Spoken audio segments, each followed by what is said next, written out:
الوطني المغربي. تدخل لغانم سيس، مرتد هجومي حذاري من هذا المرتد الهجومي لفائده المنتخب الايفواري.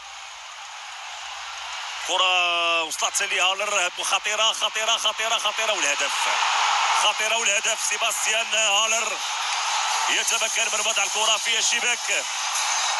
هدف اول، فرحه كبيره للجماهير الايفواريه.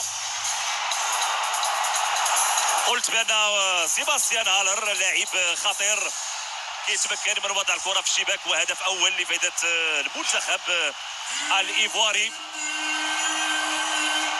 هدف كيجي في الوقت بدل الضائع.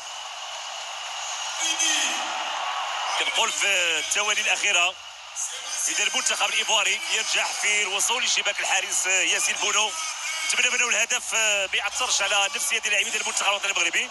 انتبهوا هذا المرتد الهجومي، لاحظوا الانطلاقه ديال سيباستيان هالر اللي تمكن منه يرفع الكره بذكاء ويوضع الكره في الشباك. اذا نتيجه تغييرات لفائده المنتخب الايفواري.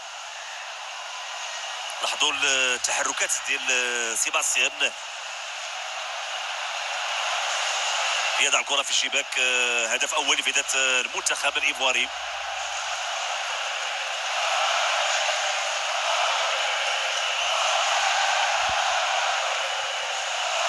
اللقاء الودي الدولي وليد الركراكي اذا غادي يكون مطالب انه يبحث على الحلول، خصوصا خلال الجوله الثانيه، لانه الحكم بقى لنا يعلن على